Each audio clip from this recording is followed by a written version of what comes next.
Hello everyone. आज इस class में स्वास्थ्य शिक्षा अधिकारी एचईओ के साइकोलॉजी से रिलेटेड एमसीक्यूज को देखने वाले हैं। ये क्लास आप सभी के लिए इंपॉर्टेंट रहने वाली है। आप सभी इस वीडियो को ज़्यादा से ज़्यादा लोगों के साथ शेयर जरूर कर दीजिए। एक इन्फॉर्मेशन है, समाजशास्त्र से संबंधित सभी परीक्षाओं के लिए यहाँ पर प्रैक्टिस सेट एंड सोशियोलॉजी के नोट्स पीडीएफ फॉर्मेट में प्रोवाइड कराए जा रहे हैं। इससे संबंधित जानकारी के लिए यहाँ पर एक व्हाट्सएप नंबर दिया गया है। नंबर है 790-555-3851। इस व्हाट्सएप नंबर पर आप मैसेज करके इससे जुड़ी हुई जानकारी ले सकते हैं। यहाँ पर अगर एचईओ के नोट्स की बात की जाए तो ये नोट्स भी आ चुके हैं। इसमें आपका पूरा सिलेबस कंप्लीट कराया गया है। ध्यान रखेंगे आप, ये आपके नए सिलेबस को ध्यान में रखकर तैयार किया गया है। इसके अलावा अगर आप एचईओ का प्रैक्टिस सेट लेना चाहते हैं तो इसमें आपको इसका प्रैक्टिस सेट भी मिल जाएगा और साथ ही इस प्रैक्टिस सेट के साथ आपको करंट अफेयर्स के वन लाइनर में नोट्स भी प्रोवाइड कराए जा रहे हैं।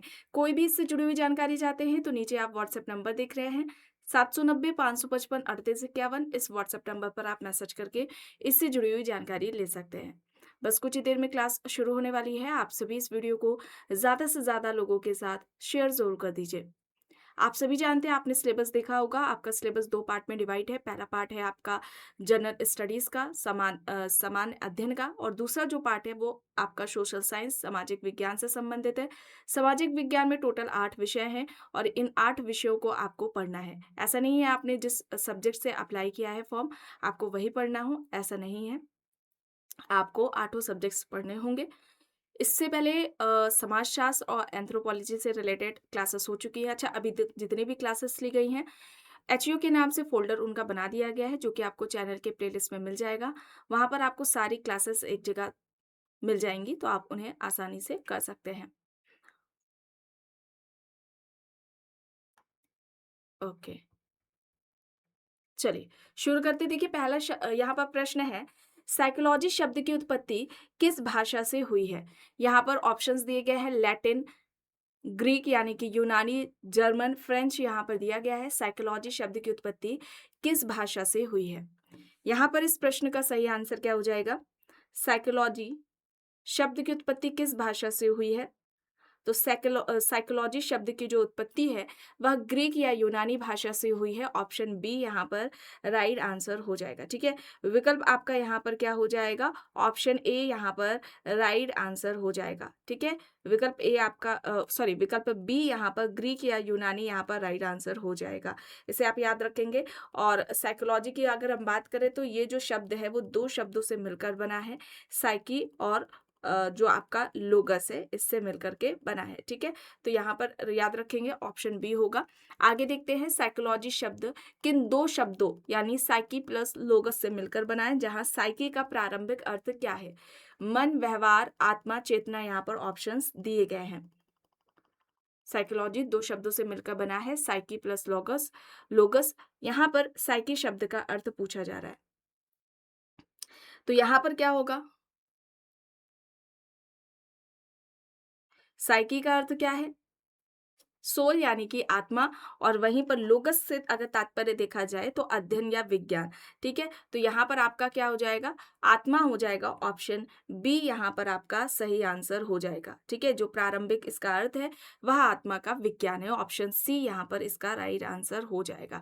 चलिए, अब यहाँ पर देख लीजिए, निम्नलिखित में से किसने मनोविज्ञान को सबसे पहले आत्मा का विज्ञान कहा था? सबसे पहले साइकोलॉजी को किसने आत्मा का विज्ञान कहा? अरस्तु और प्लेटो, वॉटसन, विलियम जेम्स, स्किनर यहाँ पर दिया गया है। मनोविज्ञान को सबसे पहले आत्मा का विज्ञान किसने कहा था?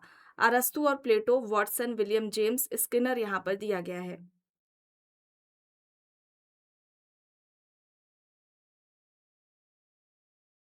यहाँ पर सही क्या हो जाएगा? यहाँ पर एक आप नाम एक और याद रखें, अरस्तु प्लेटो के साथ डेकार्टे का। ठीक है, डेकार्टे का नाम याद रखें। अरस्तु, प्लेटो और डेकार्टे मनोविज्ञान को ही सबसे पहले ये क्या कहते हैं? आत्मा का विज्ञान कहते हैं। ऑप्शन यहाँ पर राइट आंसर ऑप्शन ए हो जाएगा। आगे देखते हैं, प्रश्न है, 17वीं शताब्दी में पेम्पोनाजी में मनोविज्ञान को किसका विज्ञान माना? आत्मा का, मन या चिकित्सा का, चेतना का या फिर व्यवहार का? 17वीं शताब्दी में पेम्पोनाजी ने मनोविज्ञान को किसका विज्ञान माना था?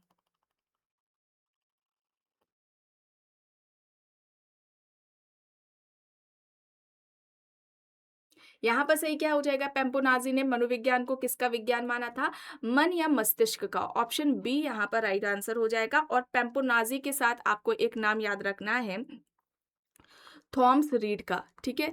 थॉमस रीड का नाम आपको याद रखना है। थॉमस रीड और पेम्पोनाज़ी ने मनोविज्ञान को मन या मस्तिष्क का विज्ञान कहा है। यहाँ पर सही आंसर आपका ऑप्शन बी हो जाएगा। 19वीं शताब्दी में विलियम वुंड और विलियम जेम्स ने मनोविज्ञान को किस रूप में परिभाषित किया? व्यवहार का विज्ञान, आत्मा का विज्ञान, चेतना का विज्ञान या फिर अचेतन का विज्ञान? यहाँ पर सही क्या हो जाएगा? 19वीं शताब्दी में विलियम वुंड और विलियम जेम्स ने मनोविज्ञान को किस रूप में परिभाषित किया है?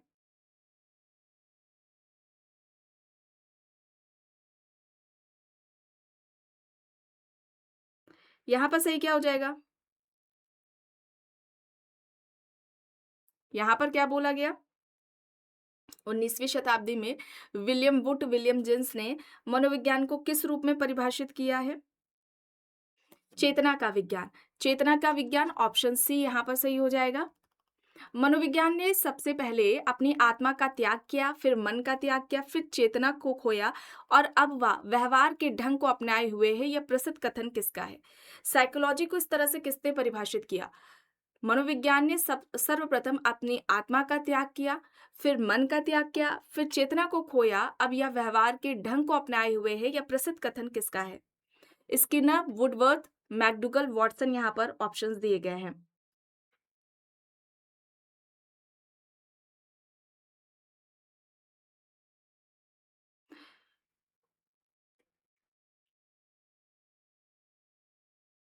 एक तरह से ये जो परिभाषा है, मनोविज्ञान के ऐतिहासिक जो विकास रहा है उसको दर्शाती है। जैसे पहले सबसे पहले साइकोलॉजी को आत्मा का विज्ञान कहा गया, फिर मन का विज्ञान और फिर उसके बाद चेतना का विज्ञान बोला गया। और अभी बोला गया है इनमें से किसके द्वारा कि यह मनोविज्ञान व्यवहार के ढंग को का अध्ययन करता है, या इस तरह से किसने यहाँ पर परिभाषित किया है? तो नाम है इनका आर.एस. वुडवर्ड। ठीक है, आर.एस. वुडवर्ड है। ऑप्शन बी यहाँ पर आपका सही आंसर हो जाएगा। प्रश्न है, आधुनिक समय में मनोविज्ञान को मुख्य रूप से किसका विज्ञान माना जाता है? मानसिक प्रक्रियाओं का, केवल अचेतन मन का, मानव एवं पशु व्यवहार का या फिर आत्मा और परमात्मा का?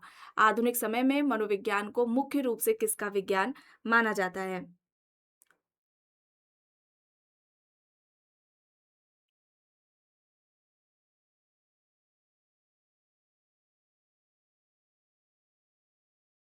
यहाँ पर सही क्या हो जाएगा? मानसिक प्रक्रियाओं का। ठीक है, मानसिक प्रक्रियाओं का ऑप्शन ए यहाँ पर आपका सही आंसर हो जाएगा। मनोविज्ञान को व्यवहार का शुद्ध विज्ञान किसने कहा?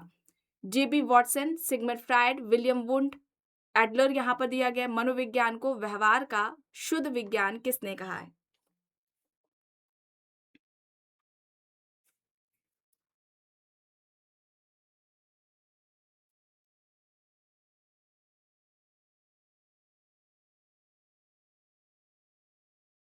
यहाँ पर सही क्या हो जाएगा?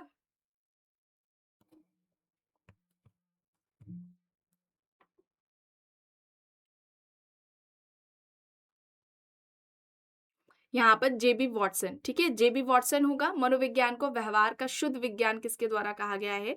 जेबी वॉटसन के द्वारा कहा गया है। प्रश्न है, स्वास्थ्य शिक्षा अधिकारी के दृष्टिकोण से स्वास्थ्य व्यवहार को समझने के लिए मनोविज्ञान का कौन सा रूप सबसे अधिक प्रासंगिक है? परा मनोविज्ञान, अनुप्रयुक्त मनोविज्ञान, सैद्धांतिक मनोविज्ञान या फिर दार्शनिक मनोविज्ञान? यहाँ पर सही क्या हो जाएगा?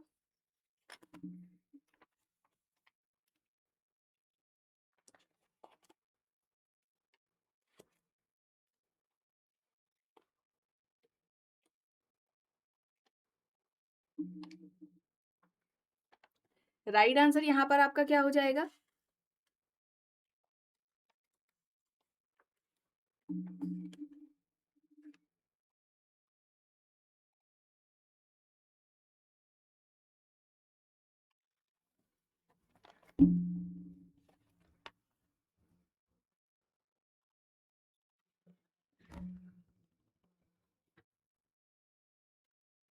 यहाँ पर आपका सही आंसर क्या हो जाएगा? अनुप्रयुक्त मनोविज्ञान, ठीक है? अनुप्रयुक्त मनोविज्ञान होगा ऑप्शन बी यहाँ पर आपका राइट आंसर हो जाएगा, ठीक है? चलिए आगे देख लेते हैं। निम्नलिखित में से कौन-सा विकल्प व्यवहार के अंतर्गत आता है? सोचना और याद करना, हँसना और रोना, संवेग या भावनाएँ या फिर उपयुक्त सभी? कौन-सा विकल्प है जो व्यवहार के अंतर्गत आता है?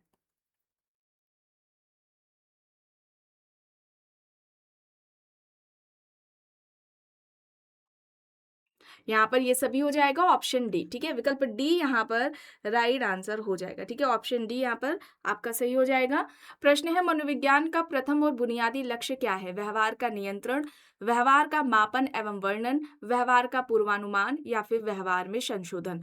मनोविज्ञान का प्रथम और बुनियादी लक्ष्य क्या है?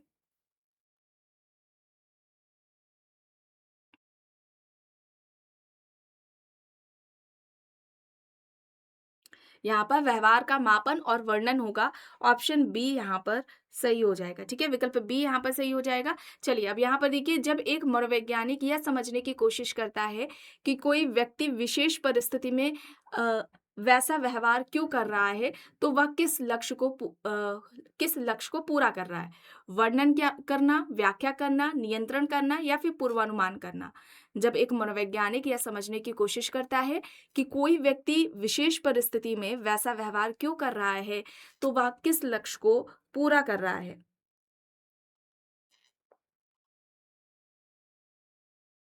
यहाँ पर सही होगा ऑप्शन बी व्याख्या करना, ठीक है? ऑप्शन बी व्याख्या करना है, यानी कि उस व्यवहार के पीछे कारणों को जानना है कि व्यक्ति ने ऐसा व्यवहार क्यों किया, ठीक है? तो यहाँ पर क्या हो जाएगा? ऑप्शन बी आपका सही आंसर हो जाएगा। चलिए आगे देख लेते हैं। किसी मरीज की वर्तमान मानसिक स्थिति को देखकर यह बताना कि भविष्य में उसका स्वास्थ्य व्यवहार कैसा रहेगा, मनोविज्ञान की किस लक्ष्य के अंतर्गत आता है? व्याख्या, नियंत्रण, पूर्वानुमान या फिर अनुप्रयोग?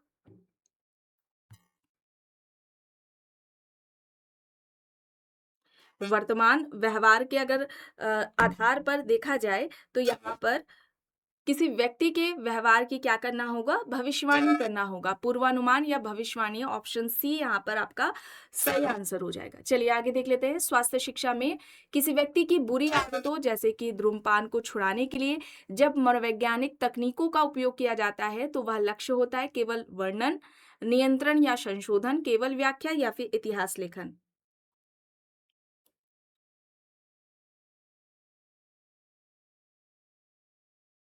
यहाँ पर क्या होगा? व्यक्ति यानी जो वह धूम्रपान यानी कि जो सिगरेट नशा कर रहा है, उस पर नियंत्रण रखना है, उसको छुड़वाना है, उसकी जो आदत है, उस पर रोक लगानी है और उसकी जो स्वस्थ आदतें हैं, ठीक है? जी, सकारात्मक जो व्यवहार है, उसको क्या करना है? आगे बढ़ावा देना है, यानी कि उसमें संशोधन करना।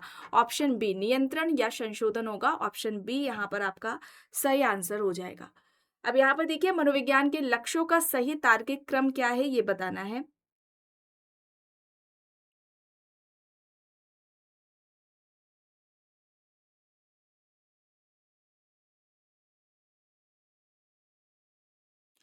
तो यहाँ पर पहले क्या आएगा? वर्णन, ठीक है? वर्णन होगा, समस्या का वर्णन, फिर उसके कारणों की व्याख्या होगा, ठीक है? फिर उसके आधार पर पूर्वानुमान और फिर कंट्रोल होगा। ऑप्शन बी यहाँ पर आपका सही आंसर हो जाएगा। प्रश्न है अंतःक्रियाओं और सामाजिक संस्थाओं के संदर्भ में व्यक्ति के व्यवहार का अध्ययन करने वाली शाखा को क्या कहते हैं? नैदानिक मनोविज्ञान, सामाजिक मनोविज्ञान, औद्योगिक मनोविज्ञान या फिर विकासात्मक मनोविज्ञान? अंतःक्रियाओं और सामाजिक संस्थाओं के संदर्भ में व्यक्ति के व्यवहार का अध्ययन करने वाली शाखा को क्या कहा जाता है?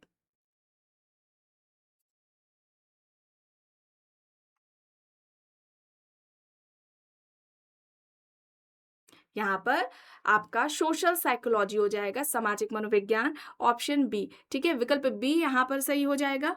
चलिए आगे देख लेते हैं। नैदानिक मनोविज्ञान का मुख्य सरोकार किससे है? उद्योगों में कर्मचारियों के चयन से, मानसिक विकृतियों के निदान और उपचार से, चुनाव में मतों के विश्लेषण से या फिर बच्चों के सीखने की गतियों से? नैदानिक मनोविज्ञान का मुख्य सरोकार किससे है? यहाँ पर सही हो जाएगा मानसिक विकृतियों के निदान और उपचार से, ऑप्शन बी, ठीक है? मानसिक विकृतियों के निदान और उपचार से होगा। विकल्प बी यहाँ पर सही हो जाएगा आंसर। एक स्वास्थ्य शिक्षा अधिकारी को समुदाय में बीमारियों के प्रति जागरूकता फैलाने के लिए मनोविज्ञान की किस शाखा का ज्ञान होना सबसे आवश्यक है? विकल्प देख लीजिए। पशु मनोविज्ञान, स्वास्थ्य मनोविज्ञान एवं सामाजिक मनोविज्ञान, संज्ञानात्मक मनोविज्ञान या फिर प्रयोगात्मक मनोविज्ञान। एक स्वास्थ्य शिक्षा अधिकारी को समुदाय में बीमारियों के प्रति जागरूकता फैलाने के लिए मनोविज्ञान की किस शाखा का ज्ञान होना सबसे आवश्यक है?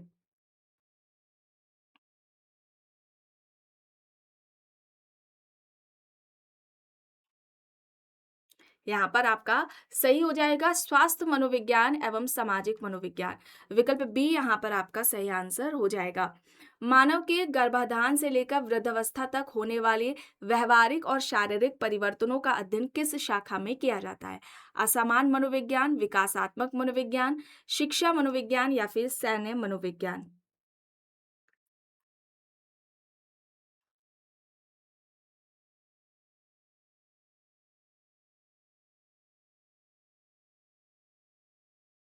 यहाँ पर आपका सही हो जाएगा विकासात्मक मनोविज्ञान, ठीक है? विकासात्मक मनोविज्ञान होगा, विकल्प बी यहाँ पर आपका सही हो जाएगा, ठीक है? इसमें व्यक्ति का जो विकास हुआ है, उसका अध्ययन हम करते हैं, ऑप्शन बी, ठीक है? व्यक्ति के जीवन में उसका जो होने वाला जो विकास है, चाहे वह उसका शारीरिक हो, संज्ञानात्मक हो या फिर सामाजिक विकास हो, उसका हम अध्ययन करते हैं। विकल्प बी यहाँ पर आपका सही आंसर हो जाएगा।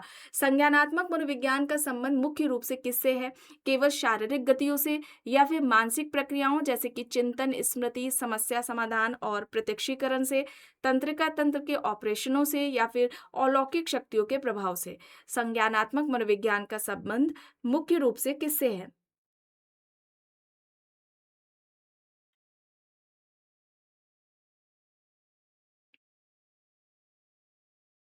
यहाँ पर मानसिक प्रक्रियाओं जैसे चिंतन, स्मृति, समस्या समाधान और प्रत्यक्षीकरण होगा। विकल्प बी यहाँ पर आपका सही हो जाएगा आंसर। तंत्रिका तंत्र और अंतःस्रावी ग्रंथियों का मानव व्यवहार पर पड़ने वाला प्रभाव का अध्ययन किस क्षेत्र में किया जाता है? ऑप्शन देख लीजिए। जैव मनोविज्ञान, कायिक मनोविज्ञान, पर्यावरण मनोविज्ञान, परामर्श मनोविज्ञान या फिर विधिक मनोविज्ञान। तंत्रिका तंत्र और अंतःस्रावी ग्रंथियों का मानव व्यवहार पर पड़ने वाले प्रभावों का अध्ययन किस क्षेत्र में किया जाता है?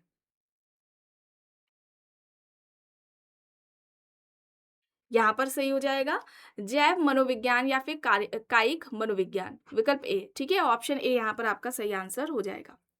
असमान व्यवहारों, मानसिक भ्रमों और न्यूरोसिस का अध्ययन करने वाली मनोविज्ञान की शाखा क्या कहलाती है? समान मनोविज्ञान, असमान मनोविज्ञान, संगठनिक विज्ञान या फिर संगठनिक व्यवहार या फिर बाल मनोविज्ञान। असमान व्यवहारों और मानसिक भ्रमों और न्यूरोसिस का अध्ययन करने वाली मनोविज्ञान की शाखा को हम क्या कहेंगे?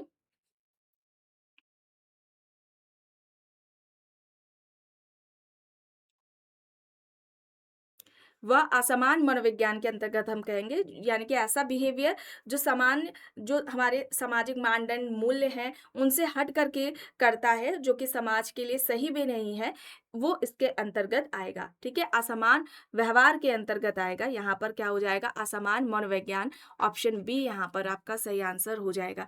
चलिए आगे देख लेते हैं। निम्नलिखित में से कौन सा क्षेत्र अनुप्रयुक्त मनोविज्ञान का हिस्सा नहीं है, भाग नहीं है? नैदानिक मनोविज्ञान, परामर्श मनोविज्ञान, प्रयोगात्मक मनोविज्ञान या फिर स्वास्थ्य मनोविज्ञान। कौन सा क्षेत्र है जो अनुप्रयुक्त मनोविज्ञान का हिस्सा नहीं है, भाग नहीं है? ये सभी आपको नोट्स में प्रोवाइड कराया गया है। यहाँ पर क्या होगा? प्रयोगात्मक मनोविज्ञान, ठीक है? प्रयोगात्मक मनोविज्ञान होगा सी, यहाँ पर आपका सही आंसर हो जाएगा। आगे देख लेते हैं। कार्यस्थल पर कर्मचारियों की कार्यक्षमता बढ़ाने और उनके तनाव को कम करने के लिए मनोविज्ञान की किस शाखा का सहारा लिया जाता है? शिक्षा मनोविज्ञान, विकल्प में दिया गया है औद्योगिक एवं संगठनात्मक मनोविज्ञान, विकासात्मक मनोविज्ञान या फिर सामाजिक मनोविज्ञान। कार्यस्थल पर कर्मचारियों की कार्य क्षमता बढ़ाने और उनके तनाव को कम करने के लिए मनोविज्ञान की किस शाखा का सहारा लिया जाता है? यहाँ पर सही होगा औद्योगिक और संगठनात्मक मनोविज्ञान, विकल्प बी यहाँ पर आपका सही आंसर हो जाएगा। आखिरी प्रश्न देख लेते हैं। विद्यालयी वातावरण में बच्चों के अधिगम यानी लर्निंग और समायोजन की समस्याओं का समाधान करने वाला क्षेत्र है। विधिक मनोविज्ञान, शिक्षा एवं शाला मनोविज्ञान, प्रयोगात्मक मनोविज्ञान या फिर सैन्य मनोविज्ञान। यहाँ पर कौन सा हो जाएगा? विद्यालय वातावरण में बच्चों के अधिगम और समायोजन की समस्याओं का समाधान करने वाला क्षेत्र क्या कहलाएगा? किसके अंतर्गत आएगा? शिक्षा एवं शाला मनोविज्ञान। ऑप्शन बी यहाँ पर आपका सही आंसर हो जाएगा। ठीक है, विकल्प बी यहाँ पर आपका राइट आंसर हो जाएगा। आज की इस क्लास में बस इतना ही। आई होप ये क्लास आपको पसंद आई होगी। अगर पसंद आई है तो प्लीज़ लाइक करिएगा, कमेंट करके ज़रूर बताइएगा। चैनल पर अगर आप नए हैं तो चैनल को भी ज़रूर सब्सक्राइब कर लीजिएगा एंड इस वीडियो को जितना हो सके ज़्यादा से ज़्यादा लोगों के साथ शेयर भी ज़रूर करिएगा।